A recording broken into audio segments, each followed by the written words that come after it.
I have always loved road trips. Some of my earliest memories were in a car driving with my family going somewhere. As the son of a father with incurable wanderlust, traveling by road just seems to be in my blood. We would just pack up the family and go. My memories of these trips were among the fondest and most vivid of my childhood. And by the time I reached driving age, I had been on countless road trips throughout much of the South, the Midwest, and parts of the West. Getting behind the wheel of an automobile meant freedom and adventure, and when I was old enough to journey alone, my choice was always the road. New Mexico, Arizona, Colorado, and Utah became my destinations. Places like Bryce Canyon, Arches, Canyonlands, and the Grand Canyon were the places that road trips took me. So captivated by the West was I that I moved to Utah, where I met my wife and began my family. When I finished graduate school, I was hired to be a professor, and we settled in Arkansas. And when my children were old enough, we also hit the road. We have ventured out west repeatedly, and we have seen some amazing places together. My parents showed me that there was no better way to discover America than to see it from the road. It was important that our children learned how vast and incredible the landscapes are in the country that they call home. It was important that they knew that reaching them was as easy as getting in a car and driving. It was on one of these road trips that the idea for a road trip class was born, an experiential education college course that showed as much as it told. In the fall of 2012, I began to plan a course that would focus on some of the most important places in the United States, our national parks. The plan was for us to study the history, the policy, and the practices of the national parks, and then visit the parks we studied. In May of 2013, I packed up my family and my class of 10 college students, and we hit the road. That trip was incredible. That trip was life-changing. Since then, this experiment has become a college course taught on a regular rotation, and we have collectively traveled almost 10,000 miles and visited over 15 parks. This is the story of one of those classes. This is the story of that journey. This is the story of the power of a road trip.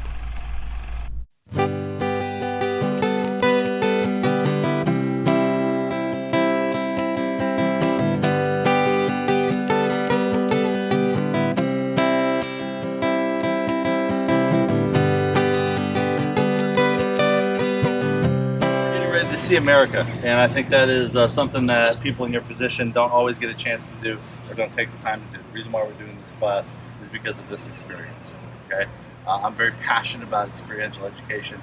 It excites me to see people go to new places and experience new things. But most importantly, we're going to have possibly the experience of a lifetime. Yeah! Let's get on the road. Let's go. Let's get to Lubbock, Texas. So Carlsbad Caverns was our first park that we went to. We had to drive for 2 days across pretty much the entire state of Texas to get there. Yeah, Texas.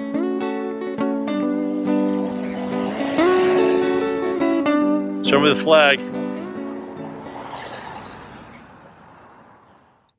I don't know if I've ever been in a cave system that was so deep, so complex, but yet so well visited. I mean, it did take my breath away, true, but We arrived at Carlsbad Caverns National Park the morning of March 17th to a packed parking lot and a busy visitor center. There were long lines and hundreds of people. They had 2 entrances to the actual caverns below. There was one elevator, and then there was this trail where you just start from the visitor center, walk down into the mouth of the cave. And we took that way, and I'm really glad we did, because I feel like if you just get in an elevator and end up and it just kind of, sticks you out in the caverns, that doesn't really get the same experience as you're walking down like into this just open maw of the earth, and you're just descending down. I feel like it's a It's almost like you earn it. yes, it is more. It's like you earn it.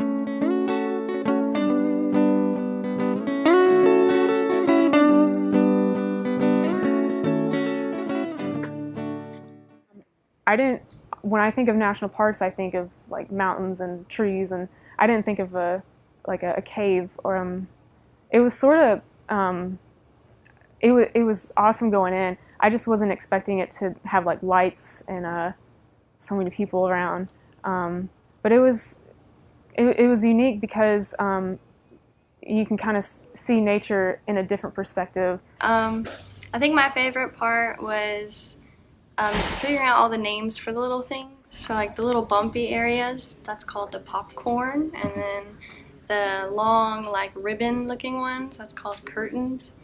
And so it's cool to like learn all of that. And then the big room where there was less people was my favorite by far.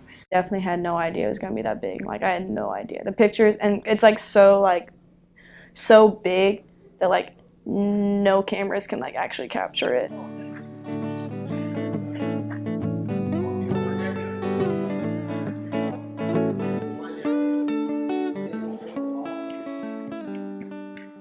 Carlsbad Caverns is probably my second favorite park, actually.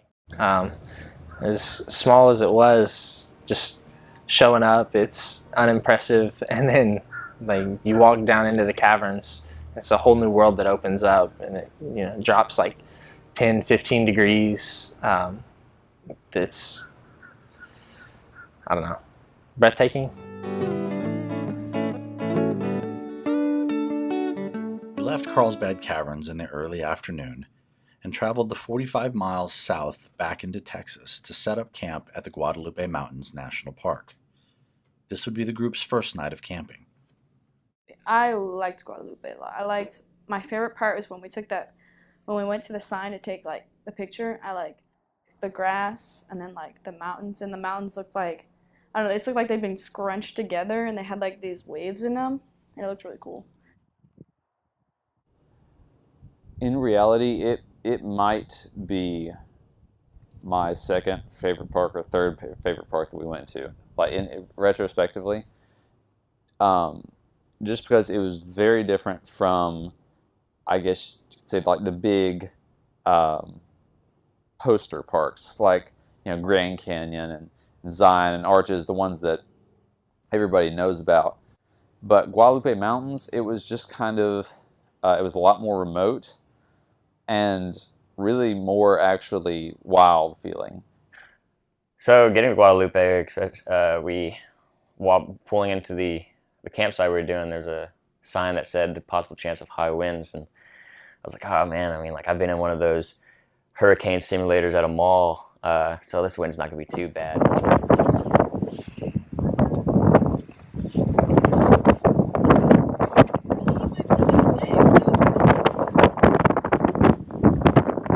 Guadalupe Mountains was the first park that we stopped at and spent the night, and it was kind of scary at first. It was windy, and it started to rain on us a little bit during the nighttime, and but that was, that's a whole part of nature. I mean, you're not going to go out there and expect beautiful weather all the time. It's going to be scary at first.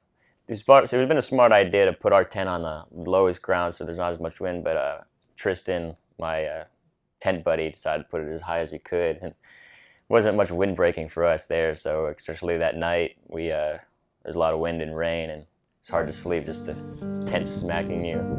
So, it happens, it's our fault. Guadalupe didn't quite go as planned. Tell me about what happened at Guadalupe. So tell me your perspective about what happened at Guadalupe. Okay, so I was helping Derek get set up for dinner, and everybody had already set up tents, and all of a sudden I hear a loud spray. I heard you, Dr. Weiss, like yell out, and then I heard all of the kids like yelling and screaming and crying, and I didn't know what was going on, but I was thinking, oh, it's just, I'm sure they're fine. You had a like this milk crate of tools and things in it, which included a can of bear mace that the little pin had been removed, and a mallet, I think, that dropped and hit the bear mace and went off, sprayed your feet, and also drifted into the tent where all the kids were. Went straight to your ankle, and I didn't think it was going to hurt your ankle that bad. I usually think bear mace would just harm you in the face or just if you breathe it in general. But yeah, I forgot it's actually a chemical that can actually burn you. So I just remember you ran over and you're like, and your foot was orange. You're kind of like pacing. I'm like, and I'm filling a pot of water for dinner. I'm like, what's going on? And then like I hear people crying. I'm like, what? And you're like, can I borrow that pot of water? And you like took it, and I was like, what? What's going on? And I'm Incident, I was kind of scared at first because all I could hear was screaming and crying, and I was like, oh no, something's wrong. And me and Kat stopped what she was doing. You came over to us to pour the water on your feet, Right. and I knew in your mind you're screaming and you're probably in pain, and that scared me because I'm like, he's keeping it in, he's holding it in, I can tell. And so we just poured water on and try to get things going and get things, ready to go. You load your daughters up into the van, and you tell us the situation, what's going on. And when you left, we finished setting up for dinner and aired your tent out, and spread the gravel around to where it wasn't stagnant there. And so then we were just kind of standing around like, well, what do we do now? Because it's the first night camping of the trip, and it's all your cooking equipment, and we have the food and we have everything, but we're just kind of like, well, what do we do now? Not a trial by fire, wasn't it? It was. So sitting in Carlsbad, New Mexico, in the emergency room because my bear mace deployed and sprayed all over my feet, and all of my children got it through inhalation. Luckily, everybody checks out. Everybody's fine. But this is going to be a expensive mistake.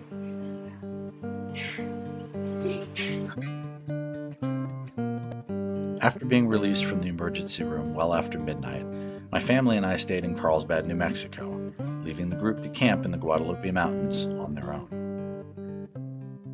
I think one of the more interesting encounters took place when one of our good colleagues spotted a mountain lion, which I'd never really seen one in the wild in the fur before. Come back to the camp and see a mountain lion. I'm the only one in camp besides Dr. Sconyers, and he's on the phone in his tent. So I asked him if I should tell everybody or kind of keep it on the down low because you don't want everyone freaking out. And he's like, yeah. I was thinking, oh, that's awfully optimistic. I just told you there was a mountain lion right outside your tent. And he says, what? And I was like, I just saw a mountain lion. He's like, wait, hold on. He gets off the phone and he tells me that he had been on the phone and asks me to repeat what I had just said. The way you described it, it was as though it saw who we were and left. It wasn't sticking around or being curious. So that made me feel a little bit better. But still, when I was in my tent, the wind itself was keeping me awake a little bit as it was, but knowing that, that wind could also be a mountain lion pawing at my tent kept me awake as well. So I had my pocket knife, not my pocket knife, but I had my knife out. And it wouldn't have done very much, but it made me feel a little bit better.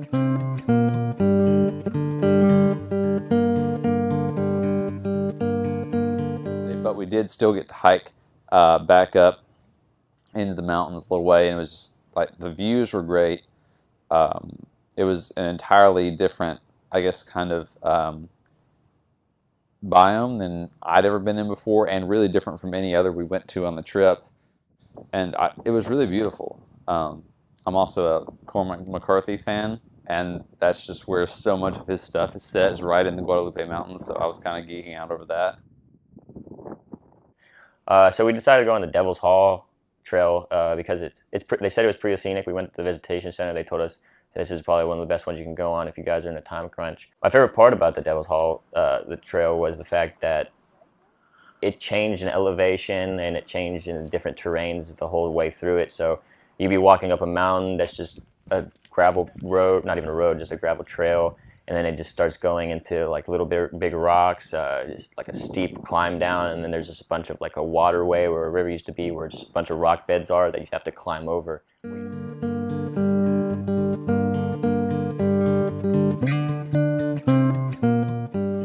Saguaro was, I know, it was kind of like one of those little ones that's just like, oh, it's on the route, so we're going to stop off here and we'll check it out. I was like, okay, it'll be a cool little pit stop and everything. We got out there and it exceeded my expectations. Oh my gosh, Wait, up to rocks. Say yes! It just keeps it its own So little spin. weird. I've never seen cactuses in real life. I know, they're strange. Not this many of them. Whoa! The cacti and the plant life there are just completely out of this world. You would not, you see those cacti somewhere else, television media, the typical cactus with the two, the tall part and the arms, and you don't see those very often. But then when you go there, not only do you see them, but they're gigantic. By the time we reached the Saguaro Visitor Center, we had been on the road for almost 1,000 miles. The group was becoming more comfortable and started to get a little silly.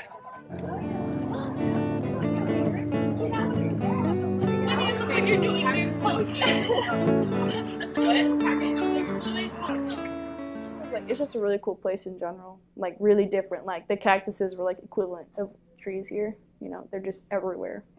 You don't expect that. And like just like being next to it and like looking up at this huge thing that's like taking years to grow is really cool. Yeah.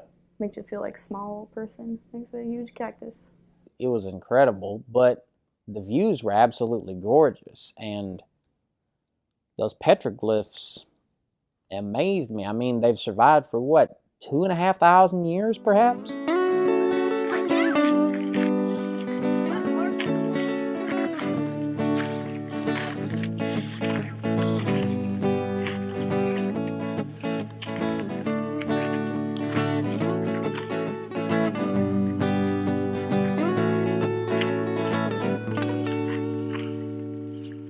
I mean, just when you look up and you've got this thing, it's like a cactus. You're used to seeing about like that, and it's 40 feet tall. I mean, that just kind of wows you a little bit. And then when there's not just one, but there's another one over here and there's another one over here, and they're stretching all the way up the side of this mountain, and they're stretching all the way out there in the distance, and it's a legitimate forest of them. Yeah, that's pretty cool.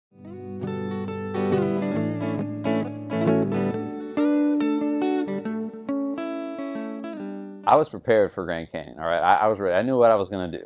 So I had this great like line worked out and everything. I was going to act all cynical, and I was just going to walk up, to the Grand Canyon and look over the rim and just kind of look, vaguely disappointed.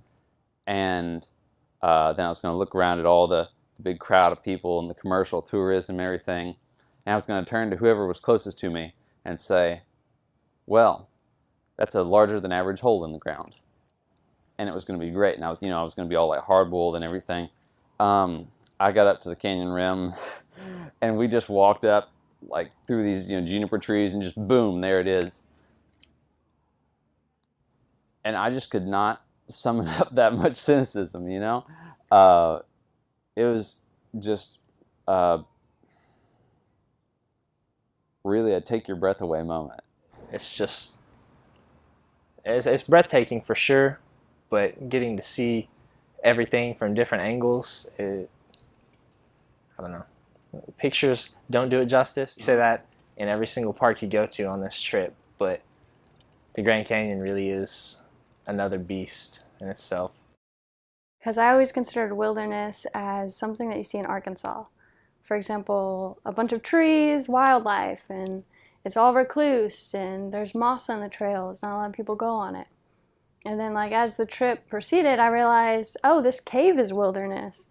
Oh, this desert, it's wilderness. The Grand Canyon's wilderness. So I liked how I see the wild as something natural, not as something with trees. Many of the students had never seen the Grand Canyon, so hiking the rim was very exciting for the group. Seeing their faces as they looked over the canyon was amazing. Yeah? Down there? We saw you. We saw you. Made that hair stand up on the back of my neck. Yeah, I was We freaking didn't see the out. feet dangling, thank God.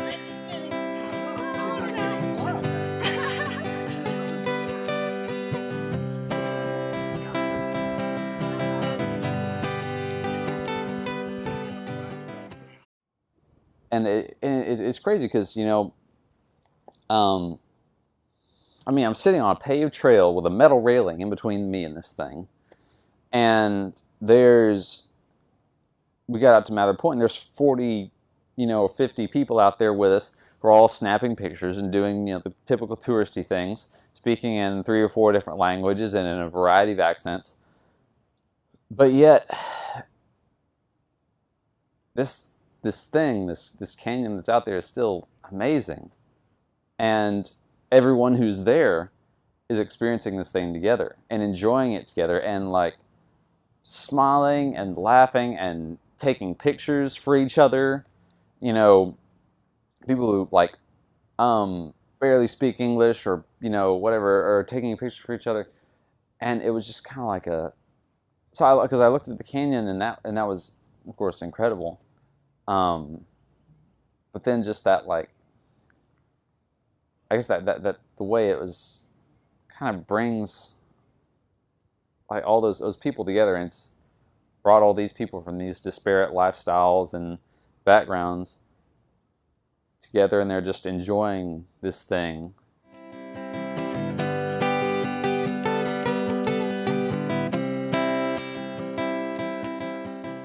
It makes you feel very, very, very small. I mean, a mile deep, 10 miles wide in some places. Colors I'd never seen before.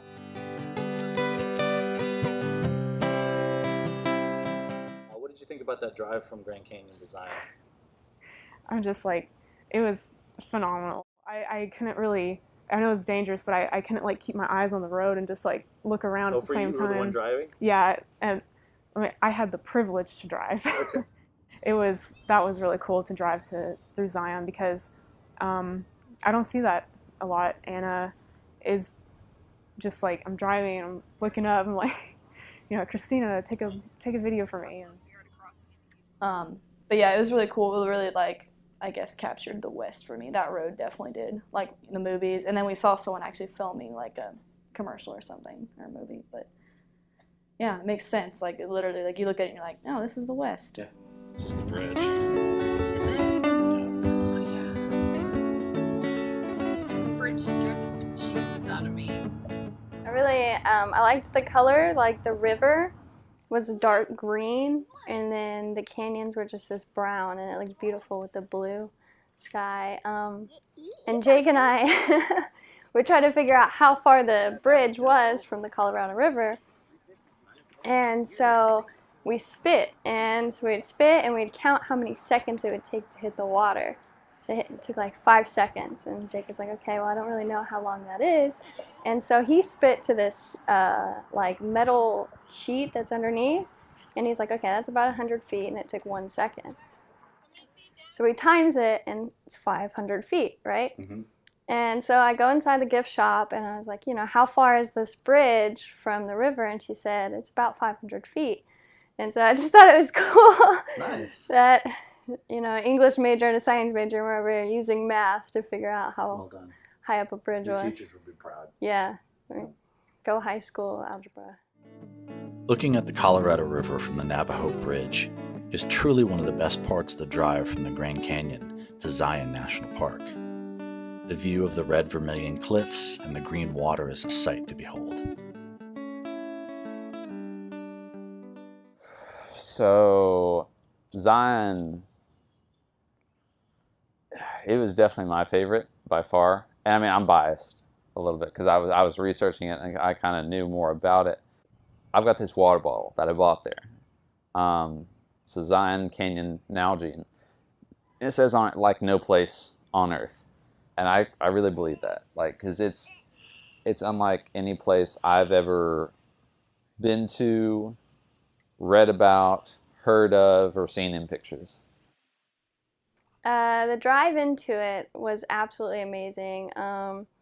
About, I'd say 30 minutes before we ever got to the park was the big mind-blowing part because I've never seen such strange structures. Like, it looks like a canyon but still a mountain at the same time because it was like a smooth canyon, not so rigid. And once we got into the park and we went through the tunnel, it was like entering some Lord of the Rings fantasy experience because you just go around the mountain and then you go through that bridge and you just instantly just see a whole new world. The mountains were smooth and beautiful colors, and I don't know, it was something I'd never seen before. My first thoughts of Zion was, honestly, I think this is probably going to be one of the best parks we go to. Zion's had its own uniqueness in my opinion. It was, I don't want to say more beautiful, but I felt like it just had its own type of topography and terrains that no other park had. It definitely wasn't paved last time we came here. Mom, Dad, there's another waterfall. Dad, look.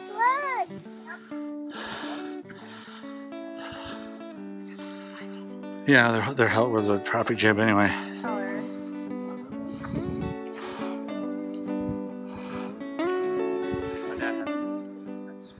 The park is so huge. The whole thing was really well laid out, and the shuttle service was cool. That it was situated along the river was also awesome. It's just like a little oasis in the middle of the desert after all the driving that we had done. Well, Emerald Pools Trail, that one was incredible. When we got to the end, that was probably one of the highlights, one of the many highlights of the trip. It was very, very humbling. Okay. Seeing all those waterfalls that are well over 100, 150 feet high, and seeing where you hear this all the time, but water is the lifeblood of the desert. That's one of the many ways that you can prove it. It kind of brought like a spiritual sense in a way. So did the Grand Canyon, but I think Zion National Park was probably my top favorite. The Temple of Sinawava Trail, it was kind of out of the way. There wasn't that many people on it. And when we got to the river part where we couldn't really go in, I just kind of stood there and just took it all in. And I thought, like, wow, this is such an amazing experience that I got to do, and it just kind of brought myself to let go and just enjoy nature as it is.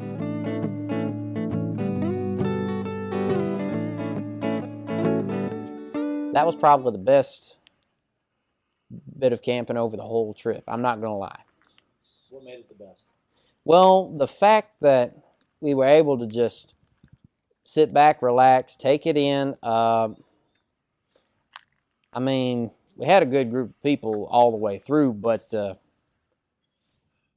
at Zion, you really felt like, I don't know if I could really put it into words, but I felt like, man, this is the life. I don't have a worry in the world at this point. That one was also cool because we got to camp like right near the mountains, and like both sides of you just feel so tiny. You're like camping in between these two giant like mountains. And like you can't even see the sun come up or set until like a certain point because they're so high up, So that was pretty cool.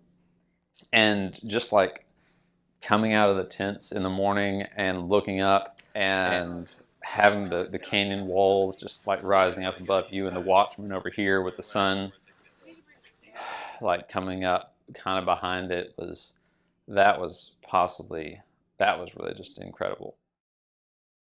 I remember at one point Well, I just kind of listened to Jake and a few other people sing, and that was really nice.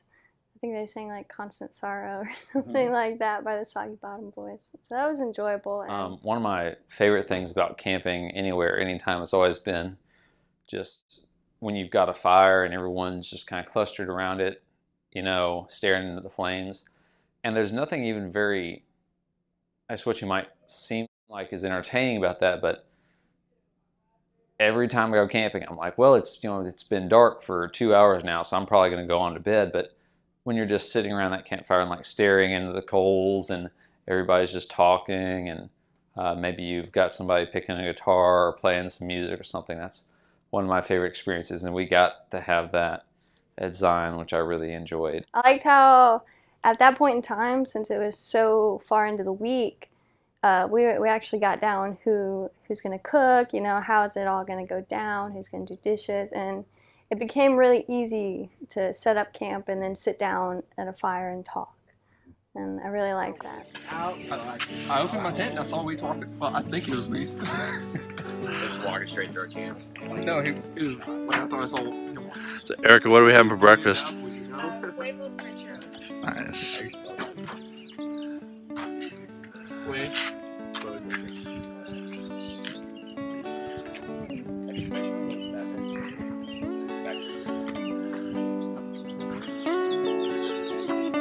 Morning, Dr. Scaniers.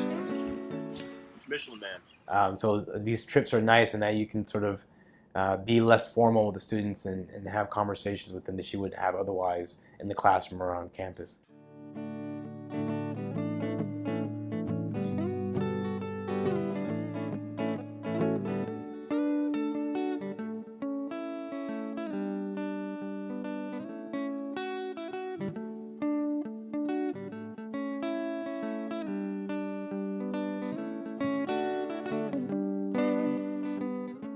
One, we all had to get up that morning because it was supposed to rain at Zion. So we woke up at like 6:30 in the morning and we were up by 6:30 and like taking down the tent, rolling out of the campground by 8. We didn't rain on. But by the time we got to Bryce Canyon, it was raining. It was the coldest and the wettest and the most inclement weather that we had on the entire trip, really. And so nobody really wanted to be out of the vans for longer than possible. We were all also pretty tired. So I ran out there and looked at the views and we were like, oh yeah, this is nice. Oh, that's so cool. I know it was rainy and cold, but that was actually I liked that that weather because it was just, you know, you felt like you were actually out there in the wilderness, even though you're on a paved road and a railing. But it's just, after visiting that, I was thinking about you know, the history of how that canyon formed, and same with the Grand Canyon.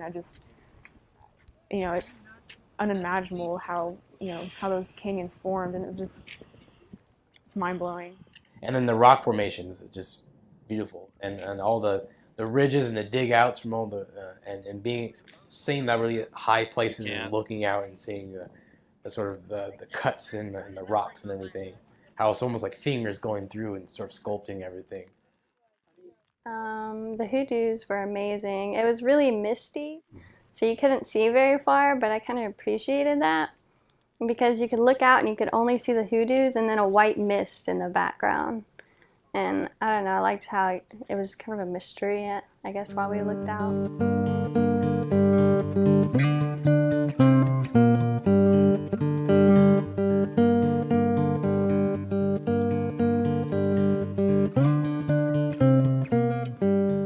So the first trail we did was one that went into a valley style. I think it was an unintentional walk that we all did. And at the end, once you get to the end of the trail, you could look out and you could see this little I pillar, like it looked like the letter I, and a small arch beside it. And you're like, what is this? This looks really cool. I want to go over there.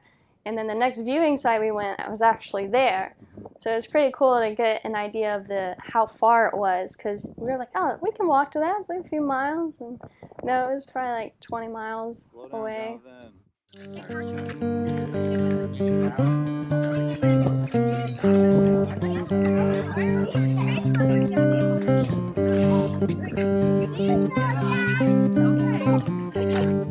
To think that this was formed when the rock was just being weathered away by rock, hitting it from the wind, by water, there's no place like it on Earth, really.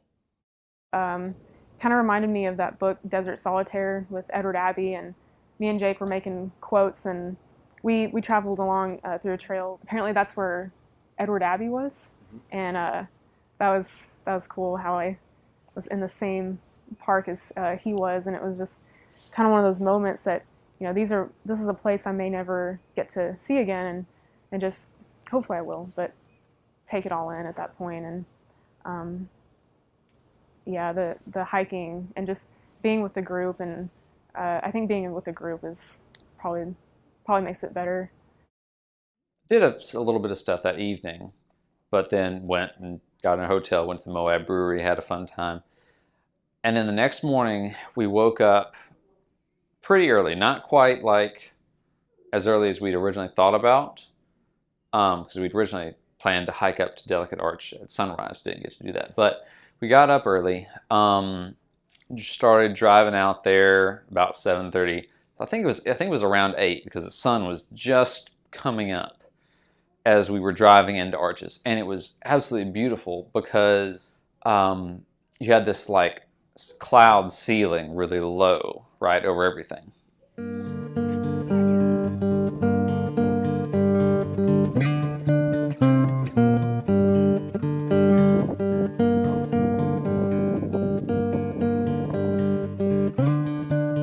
I remember like getting on the trail and like looking off into the side and like seeing the clouds, and I'm like, but we wouldn't be on this trail like there was a storm coming. It's not gonna hit us. So we kept going, and it looked like it was like going that way.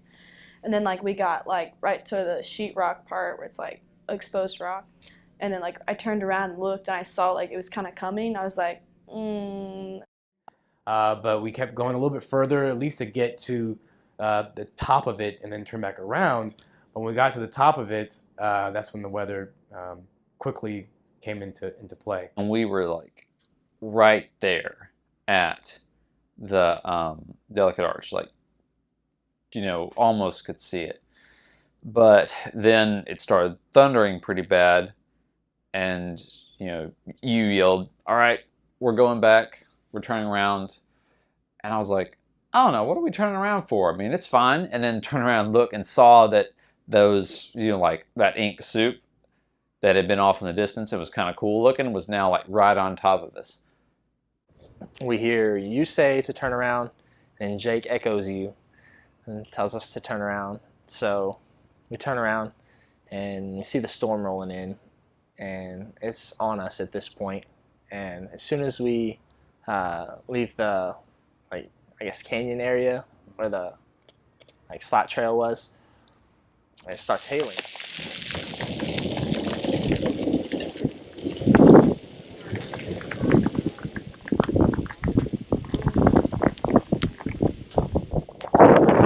And Christina's right in front of me with her camera, and she takes off her rain jacket to wrap her camera up and hands me this big fluffy jacket, you know, this 650 pill Columbia jacket, and tells me to put it in her backpack, which is already half full, and it's just a regular sized backpack.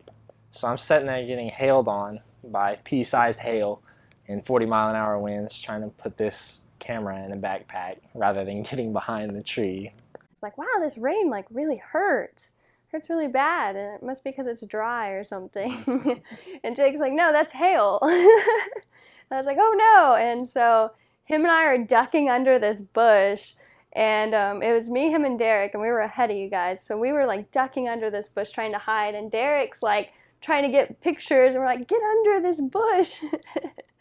I had my rain jacket on. I was like, I maybe should put this on, and immediately after I put my rain jacket on, it pelted down, and my first thought was, man, I want to get quickly down the mountain as I can, and as long as we stayed in a group of 3, I figured it would be okay. And so we worked our way down, and the hail just picked up more and more, and not much to hide behind besides a maybe 3-foot shrub for 3 people. It wasn't the smartest thing, but you know, we just wanted to get down there because we were, like I said, we're in flooding area, and there was lightning. I could see the lightning, and so I was like scared that like, because I heard about like how hikers die from lightning and stuff.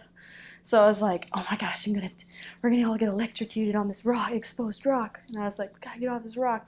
The hair stood up on the back of my neck. And when the hail started hitting me, I was like, oh Lord, please, it can't get any worse, can it? I'm not gonna lie, that's probably one of the scariest incidents in my life, but hey, we made it through.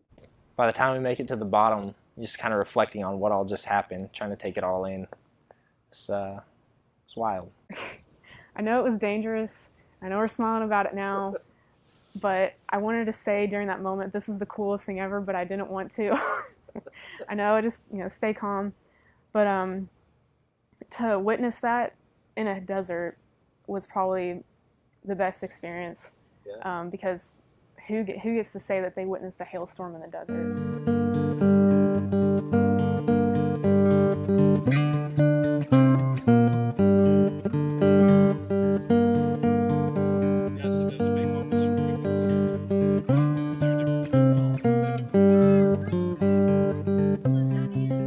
The first peak I think we went to, and we went out and you could see like really far out and it looked all green and flat land, and then you could see like snowy mountains, which I liked the difference in that. That was pretty cool too, because you look over and you think, how far of a drop is that, and it makes you just want to stand there and stay there forever and just think about that kind of stuff. I love the city in the hills, in the side of a mountain. I didn't think that was possible, honestly, because the way, especially I don't know how they got down there. It was something completely different from every other park. It was interesting seeing all the relics left over, the housing, the establishments they made, the dwellings they had, and then you can see a picture of it, but seeing the dwelling in the side of the mountain face like that was fascinating. It was seeing how why they chose that location, how they dug all that out, and why there was maybe a single dwelling on the opposite side of the canyon there, and how that one was just by itself, maybe a single or two dwellings there. I'm impressed that the Anasazi managed to build all of those cliff dwellings in a time before when they didn't have concrete, they didn't really have measuring devices. They cut all those things to scale, and the fact that they stayed warm in the winter and cool in the summer most of the time, truth be told, one of the most incredible things was they put in so much workmanship. You can obviously see these are quality buildings, at least at the time they were. And then next thing you know, archaeologically speaking, in the blink of an eye, they vanished.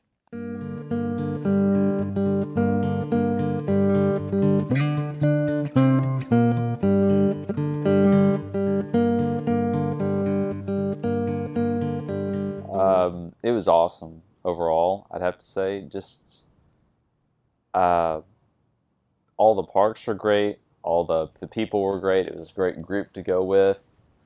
Yeah, we got to have a lot of fun. Was really busy. Didn't get a whole lot of sleep. But we got to see some pretty amazing places, and a lot of them in a very short time. I feel like the national parks really helped me recognize what I want to do, who I want to be, and no one can tell me otherwise. But I think the national parks class is probably the best class. And we all talked about what we're thankful for. And I don't remember what everyone was thankful for, but a majority of the people said that we're just thankful for the opportunity that we have to be able to go to a national parks class, like go to a college that offers a national parks class, and be able to spend a spring break not only learning but just having fun at the same time. It was also enjoyable just to have the students out with just me and sort of see how they are outside, see them explore what made them want to take pictures of things, what got them more interested in, as opposed to others. Also helped me sort of gauge how comfortable they were outside. Of course, they all chose to join this trip and join this class. But how are they when they're actually out there? And it was interesting seeing all the individual personalities come out. I mean, I'd known these guys. Some of them I'd known since I was a freshman. And some of them I'd traveled all across the state with, heck, across different states with, but when it's just the small group of us, you really can't help but get to know somebody on a trip like I think this. it's going to be something I'll carry with me for the rest of my life. I'm going to take my family back and plan a different trip. Like definitely hit Zion, give Arches a new try. Go through and just maybe spend a month in these parks and just take my time and enjoy it. It helped me get like a grasp. It helped me actually know what I want to do as like when I want to get older, like what I'm actually passionate about, I guess. And like it kind of helps you explore like just why we like national parks. And I think that's like really important for people to understand, like, because like national parks to me is like the American spirit, and like everyone should understand why we have them. Probably something I'm gonna remember, when I'm an old lady, and it's just gonna be one of those things that, you can't say no to this, because if you're into wilderness and if you see wilderness as a luxury, look at it as a necessity, kind of like what Edward Abbey said. I think witnessing these parks was kind of life-changing. As you come to graduate, you look back and what you did in your college years, and you think, I did that national parks trip. Road trips are as much about the people who take them as they are about the places that they go. There is no better way to get to know someone than to spend some time sitting next to them in a car on a trip. In the end, this trip took these people to some amazing places that will forever bond the members of this group to each other. For the rest of their lives, they will remember the people in the car with them and the parks that brought them together.